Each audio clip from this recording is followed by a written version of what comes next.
There is a utopia at the heart of Scientology's network of organizations. It is 500 acres where there are no laws or government other than the laws and government of Scientology. Few people know of its existence, and only a small percentage of those people are Scientologists. It is both one of the world's largest film studios and the international headquarters of Scientology, the commanding base that guides all Scientologists as well as hundreds of separate organizations that form the cult of Scientology. The base is called Gold Base, or the International Base, or INT Base for short. In the world of Scientology, all roads lead to INT Base. Yet, the INT Base is one of Scientology's most closely guarded facilities. Built up from an old retreat in the middle of the desert, 80 miles from Los Angeles, the INT Base is surrounded by walls which act as shields against American law and other external influences. INT Base is the home of the leader of Scientology, as well as the home of about 400 Scientology workers. While Scientology's leader, David Miscavige, travels freely throughout the world, the other inhabitants of INT Base are not allowed to leave. There have been many attempted escapes, but most of those have ended in recapture and harsh punishment. The former head of security for the base estimated that 95 to 97% of the people who escaped INT Base were later recaptured. Infrared cameras, razor-sharp spiked fences, a lookout point on a nearby mountain, as well as motion sensors embedded into the fences and ground have been installed to aid against escape attempts, and the entire population of the base holds regular escapee drills, so everyone at the base is always ready to go into lockdown when an escape attempt is made. Technology and escape drills aside, the biggest obstacle for an escapee is their own mind, which I talked a little about in the first recording. Still, some people have managed to beat the odds and permanently break out of Scientology Utopia. Theoretically, it would be the dream of any Scientologist who worked at the church to be able to live and work at INT Base. Scientologists who know about the base refer to traveling there as going over the rainbow. Here's a clip from a Scientology promo video advertising the facilities. This is where we live. It's really extraordinary the amount of care that goes into making sure we're doing well, that we have everything we need. All the way down to a personal staff dentist. Everything is in-house. Like, you have all these facilities that you need for production. It really is a distraction-free environment. The in-house dentist is an interesting feature of the base. I assume there is a dentist at INT Base because people have escaped by claiming the need to leave the base for health reasons. 10 years ago, there was a successful escape attempt from INT Base that involved a worker claiming that she needed to go to the eye doctor. When she left the base for her eye appointment, a guard accompanied her. However, she was able to flee the guard in a parking lot, jump into a taxi, and from there, travel halfway across the country to reunite with her husband, who also successfully escaped the base. I am telling you about INT Base because this was the home of Shelly Miscavige before she disappeared, or, as I'll discuss later, before she was transferred to a more remote, though equally as guarded, hidden Scientology base. I have been focusing on Shelly's disappearance not just because it is an unsolved and ongoing crime Scientology is committing, but because her disappearance came at a turning point in the internal workings of the church. Since Shelly's absence from INT Base, Scientology has changed. You can visibly see this change by looking at the buildings the church owns. From my own experience in the past 10 years, Scientology buildings have become soulless structures, unashamedly devoid of life and liberty. Accounts from inside the church indicate that sometimes there are more staff in the buildings than parishioners receiving Scientology services. This is as eerie as a college campus that has more professors than students. And yet, the absence of parishioners receiving services does not mean Scientology is dead or even dying. Scientology continues to receive millions of dollars from its parishioners, however few there may be. According to Jeffrey Augustyn's blog called The Scientology Money Project, Scientology was worth about $1.7 billion in January of 2015. So how is this possible? The leader of Scientology, David Miscavige, is no longer interested in religious aspects of Scientology, and therefore getting parishioners to do religious services are no longer important to the church. Though people often blame David for Scientology's change of focus, it is possible that David's lack of interest in religious services is a reflection of the parishioners' lack of interest. Scientology was created in the 1950s and 60s, and to be blunt, it's becoming dated. Here's a clip from a leaked recording that illustrates Scientology's age. This is L. Ron Hubbard sounding like racist grandpa.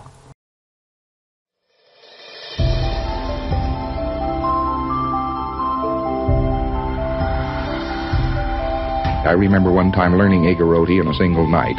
I sat up by a kerosene lantern and took a list of words that had been made by an old missionary. Igoroti, these are people up in Luzon in the Philippines. They have a very, very simple sort of baby talk language. And this missionary had phoneticized their language, and he had made a list of the main words and their uses and their grammar and so on. And I remember sitting up under a mosquito net with the mosquitoes very, very hungrily chomping their beaks just outside the net, and learning this language, 300 words. Just simply sat down and memorized these 300 words and knew what they meant. And the next day started to get them in line and align them with people, you see, and was speaking Igoroti in a very short space of time. This is very easy, since it's a very, very simple language. It only has 300 words in it. I think the usual university student uses 400 or 500 words as his standard vocabulary.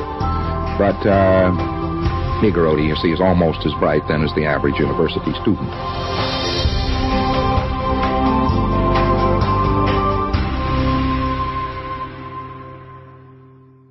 These days, David is backing away from L. Ron Hubbard's words, and therefore Scientology's scripture and religious aspects. Though David still promotes Scientology as a religion for tax purposes, in reality he is de-emphasizing the religious services of Scientology, while emphasizing its powers as a religion. This may not make any sense at first. It would be like if the Pope stopped talking about the power of God and started talking about the power of Catholicism. A religious person might question the Pope's new proclamation by asking, what is Catholicism's power without God's power? But to an atheist, the answer is obvious. The Catholic Church doesn't need God to have power, but they do need people to believe in God. An interesting aspect of modern Scientology is that after David Miscavige took control, Scientologists have transformed into something close to atheists within their own church. Just as an atheist would view the Catholic Church's power as not being derived from God, and instead being derived from the premise of God's power, the emphasis in the Church of Scientology is no longer on spirituality, but on the premise of spirituality's power. For example, Scientologists promote Scientology as a religion soaked in spirituality, but in reality, they rarely attend services. Instead of focusing on the scriptures and religious aspects of Scientology, the Church now tells its parishioners that promoting the religious aspects of Scientology is the most potent spiritual religious act they can do. I suspect if Shelly Miscavige had stayed living at IntBase, she would not have been happy with this change of course. By all accounts, Shelly was a true believer in the religious aspects of Scientology. There are many examples in which she proved her piety, but the best example comes from something she told Gary Moorhead, the former head security guard of IntBase. To understand what she said, I have to explain that when Scientologists escape from IntBase, they become at risk of being excommunicated from the church. Excommunication would mean losing all friends and family, wives, husbands, children, etc. In order to not be excommunicated, they have to pay a fine to the church that can add up to hundreds of thousands of dollars. The fine is ironically called a freeloader's bill, even though workers at IntBase have a habit of working over 100 hours a week for little to no pay. When discussing the freeloader's bill with Moorhead, Shelly admitted that she didn't care about the monetary aspect of the bill. The freeloader debt, according to Shelly, was to, quote, make sure people continue with Scientology, unquote. This pious attitude may be one of the main reasons Shelly was disappeared, as her piousness contrasts with the course her husband set Scientology on. Her husband David, however, has not participated in Scientology services since the mid-90s, and he left his spiritual path midway on a specific church service called OT3. On the other hand, David cares very much about Scientology as an organization, especially when it comes to its monetary aspects. The justification behind Scientology's new direction comes from an idea that all Scientologists believe to be a universal truth. This is a big one, and it involves you, so I hope you're sitting down for this. Scientologists believe that Scientology is fighting a war for universal domination against psychiatrists, or as Scientology calls them, psychs. The psychs have not only created evil things that plague our souls, but they have made mankind confused, clueless, and helpless against those evil things. I'd like to make that point very clear. Scientologists think that you are confused, clueless, and helpless. Scientologists believe that your fate is not in your hands. Your fate is in the hands of Scientologists. Or, as Tom Cruise puts it, we are the authorities on getting people off drugs. We are the authorities on the mind. We are the authorities on improving conditions. Criminon, we can rehabilitate criminals. Way to happiness, we can bring peace and unite cultures. That once you know these tools and you know that they work, it's not good enough that I'm just doing okay. Traveling the world and meeting the people that I've met, talking with these leaders in various fields.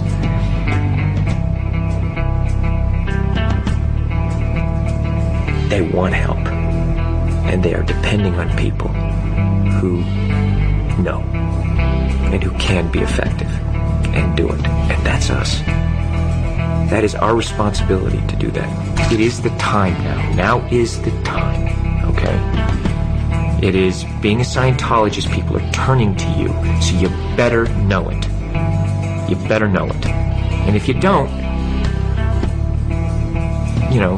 go and learn it, But don't pretend you know it or for, whatever. It's like, we're here to help. I mean, if you're a Scientologist, you see life, you see things the way they are. In all its glory, all of its complexity. And the more you know as a Scientologist, you don't become overwhelmed by it. Thanks, Tom. By the way, if the editing seemed a little odd, it's because David Miscavige personally edited the video this clip came from. But wait, there's more to the war for global domination Scientology thinks it's fighting. Scientologists believe that everyone lives forever. That means they believe that you'll never die. Your body may die, but you, as a spirit, will go on forever. The catch is that you will live forever in a confused, clueless, and helpless state. This is mostly because of the evil the psychs created, which they created millions, billions, or trillions of years ago. I can't remember which it is. The point is, the history books say psychiatry was invented about 200 years ago. Scientology claims that psychiatrists have been around since before the Big Bang. Scientology, however, is the cure to the evil created by the psychs those many years ago. And the more money parishioners give to Scientology, the more it will tip the balance in Scientology's favor, so Scientology can win the war against psychiatry and take over the world. Once Scientology has taken over the world, everyone will be free from their confused, clueless, and helpless states for eternity. Or, as Tom Cruise puts it, look, I wish the world was a different place. I'd like to go on vacation and go and romp and play and just do that. You know what I mean? That's what I want it to be, okay? That's how I would, there's times I'd like to do that, but I can't, because I know. So, I have to do something about it. It's not, you can sit here and wish it was different, and then you look at it and you go, okay, this is it. All right, okay, and there's that moment where you go, I have to do something, don't I? Yeah, I really have to do it, because I can't live with myself if I don't. And that really is it. I don't care if someone thinks it's hard or easy. You're either helping and contributing everything you can, or you're not. Okay? Because I'm carrying my load. All right? And only that, as much as I'm carrying, I still feel like I got to do more. All right? There's still a thing of, let's go. You can just see the look in their eyes. You know the ones that are doing, and you know the spectators who are the ones that are going, well, it's easy for you, or what am I doing? And it's just, that thing is, I've canceled that in my area. It's like, man, you're either in or you're out. That's spectatorism, and it's something that is, we have no time for it now. So it's our responsibility to educate, create the new reality. We have that responsibility to say, hey, this is the way it should be done, because we do it this way and people are actually getting better. And let's get it done. Let's really get it done and have enough love, compassion, and toughness that you're going to do it. And do it right. And I have to tell you something. It is, it's rough and tumble. And it's wild and woolly. And it's a blast. It's a blast. It really is fun. Because, damn it, there is nothing better than to going out there and fighting a fight, and suddenly you see things are better. I want to know that I've done everything I could every day. And I think about those people out there who are depending on us. And I think about that. And it does make me feel like, man, we got more work. I need more help. Get those spectators either in the playing field or out of the arena. That's how I feel about it. I do what I can, and I do it the way I do everything. There's nothing part of the way for me. It's just...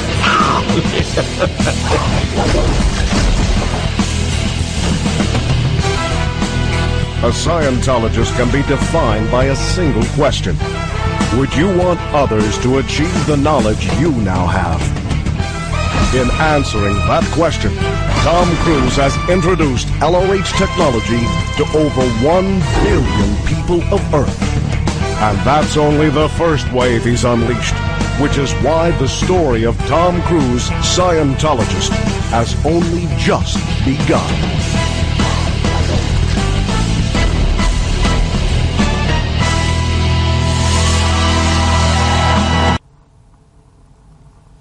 Here, the announcer says over 1 billion people, but the screen shows the more exact figure of 1.037 billion. Despite the efforts of Tom Cruise, Scientology has been losing more members than they've been gaining since the early 1990s. In the early 2000s, right around when Shelly was disappeared, David Miscavige came up with an interesting solution. Scientology was going to buy bigger, more impressive buildings for the church. Bigger buildings, according to David, mean more people would fill them. It was a if you build it, they will come theory.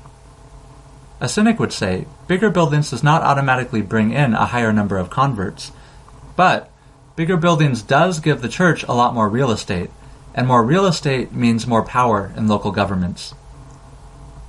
David called these new church buildings ideal organizations, or ideal orgs for short. David began telling Scientologists to donate money to the church so the church could purchase more impressive buildings, or better yet, parishioners could buy the buildings themselves and donate them to Scientology.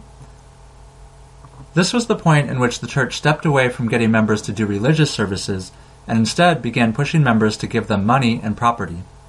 Since the Ideal Org push started, parishioners have given tens of millions of dollars to Scientology, as well as a massive amount of property. Here is a portion of a typical Ideal Org donation advertisement the church put out to Scientologists. This ad goes on forever, but I'll start and end it on segments featuring Nancy Cartwright, who is also known as the voice of Bart Simpson. And then we're going to have more missions, more ideal orgs, more places, more safe little havens, more little islands of sanity for people to go to. That dwindling spiral that keeps going down will stop and then reverse. That's going to salvage this planet. That's what drives us. That's what motivates us. That's what the crusade for ideal orgs is all about. I don't need to tell you, I will, but I don't need to tell you they've got some issues here on this planet. Just look around. I mean, not now, later on, when you go outside. All you need to do, really, is take a look outside. Pass the social veneer. Go on the internet. Spend one evening watching the news. You see it everywhere in the culture today. You see the billboards, you see TV, you see the reality shows. Viruses and economy and crashes, stock crashes, blah, blah, blah, recession this, blah, blah, blah, blah. There are no morals. Like, anything goes, anything's acceptable, anything's okay. The psychs are out there, and they have a lot of money backing them up. Without us actually doing something and changing the course of future, with us getting in there, it's a no-go, and I don't want to live like that for the rest of my eternity. If you think it's uncomfortable a bit doing what we're doing, try waking up in the morning, clueless about how to handle your child. That's uncomfortable. Try waking up in the morning and hating your husband, hating yourself.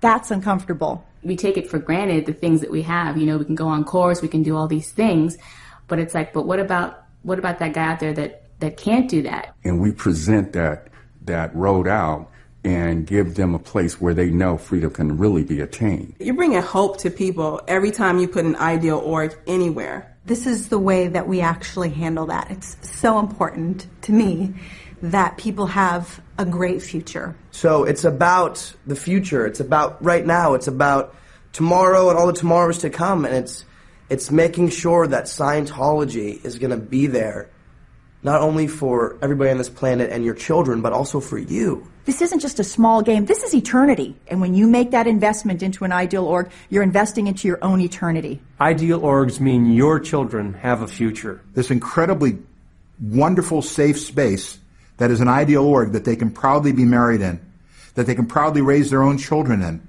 that they can proudly be part of the greater Scientology community with. Ideal orgs are her future. And imagine if every kid in every city had that place, had that safe haven. That's a new civilization right there. So the crusade is building your ideal org. Whose responsibility is it? I'm afraid it's ours. But the good news is, it's ours. It's not just something that a few Scientologists are going to put there. It's all Scientologists. I'm continuously asking myself every day, okay, well, what more can I do? I've got this little sign. I've got a chalkboard in my kitchen. You know what it says on it? Give more. Nancy Cartwright has donated over $10 million to Scientology. Months before this advertisement came out, Nancy Cartwright's fiancé, Stephen Brackett, committed suicide. According to the Monterey Herald, quote, friends and relatives of Brackett said he was despondent because of financial troubles with his business, unquote. It turned out his money problems came from donating millions of dollars to Scientology. The church covered up his suicide from Scientologists by reporting to them that Brackett died in a car accident. Nancy did not go to her former fiancé's funeral in an apparent effort to not draw media attention to Brackett's death. Brackett became one of the many people to disappear into the void of Scientology and never return. Shelly's disappearance was not related to Brackett's suicide, but I believe Scientology's ideal org scheme played a hand in both. In the next recording, I will talk about another aspect of Shelly's disappearance. This one involves something I've been wanting to bring to light since I made my first recording. It involves a prison made of trailers and scrap metal and a very, very intense game of musical chairs. As always, I will let Scientology have the final word. The man speaking in this upcoming clip is David Miscavige. It is just a small section of a speech he gave at a Scientology event held in 2006. It may be a little challenging to understand what David is talking about through all the Scientologies, and because he's insane. But what he's saying is gold. So I'm going to teach you some Scientologies before playing this clip. In Scientology, the term audit means to go through a specific process in which one heals themselves by confessing their sins. The idea is that your sins are stuck in your mind. They are stuck there literally with an electric charge. To get audited is to take away these sins by blowing the charges, like blowing fuses. So, if you get audited, your sins are blown like fuses and cannot be turned on again. Next comes the phrase, 3 feet behind your head. This refers to being able to leave one's body and take control of things physically. Just like Patrick Swayze in Ghost, except in Scientology, you don't have to die to become a ghost. You can leave your body and go do whatever you wish, and then come back like nothing ever happened. Many Scientologists claim to have this ability. 30 seconds into the clip, David combines the concept of auditing with psychic abilities by saying that Scientology has created an anti-psychiatrist campaign to, quote, literally audit this planet from 3 feet behind society's head and thereby remove the surface charge before it builds up and blows the whole works, unquote. This level of Scientology's puns is so thick here, even I don't understand the entirety of what that's supposed to mean. But David is basically saying that Scientology is making the population of Earth confess its sins through telepathic powers, and apparently just in time. If it weren't for Scientology, the population of the world would have built up so many sins it would have exploded, or something like that.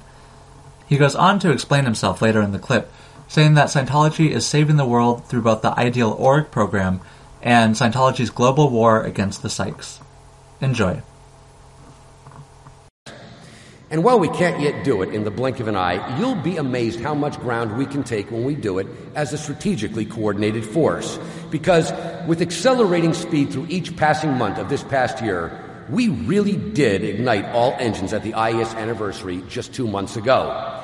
To quickly recap, those campaigns were specifically engineered to halt the dwindling spiral, or more technically, to literally audit this planet from 3 feet behind society's head and thereby remove the surface charge before it builds up and blows the whole works. So yes, indeed, as a combined whole, you can label those strategies as planetary salvage, embracing all pivotal programs from the very top in the creation of new ideal orgs to the very bottom in eradicating the virus of aberration at its source. Accordingly, if not poetically, we're better to begin a year-end review than with our 2006 campaign to break the dark spell cast across Earth by psychiatry. By way of a recap, that campaign was expressly, maybe even diabolically, engineered to ignite both government action and media blizzard. It's also got an internal kicker, our mental health budget adjustment kit, which essentially works like a smart bomb in that it sniffs out psych fuel lines and blows the funding mechanism. And in that way, to put it bluntly, we booby-trap the whole psychiatric ecosystem.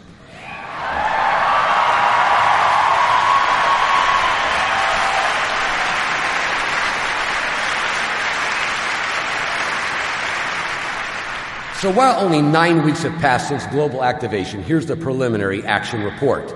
CCHR Central has a tracking board designed to measure collateral damage from our campaign rollout. It monitors both incoming complaints of psych abuse and outgoing psych alerts to state and federal prosecutors. And while it's sometimes tricky to determine just whose bomb hit the ammo dump, this much is blazingly clear.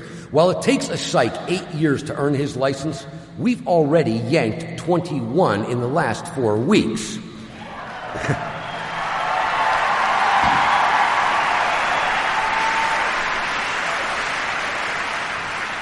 Then there's all our campaign represents as a high-pressure system for an anti-psych climate, of which the best barometer is the Anti-Psych Media Index.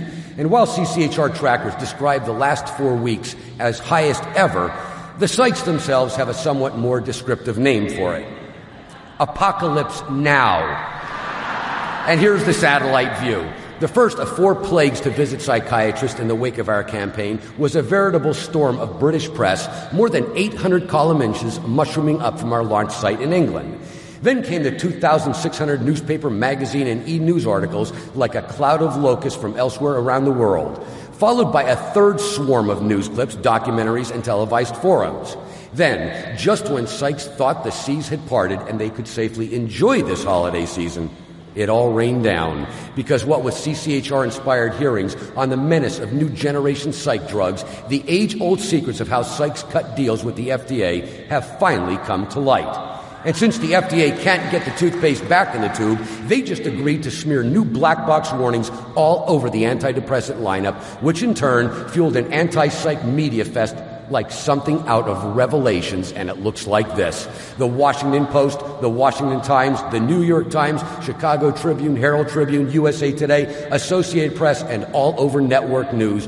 Until as of tonight, well, let me put it like this. At our IAS anniversary celebration, I told you psychs were about to believe in the divine wrath of God, and sure enough, they now know that wrath is swift and certain, because in just the last 8 weeks came 37,824 column inches of anti-psych press to mess them up but good. And that's our 2006 campaign for the global obliteration of psychiatry.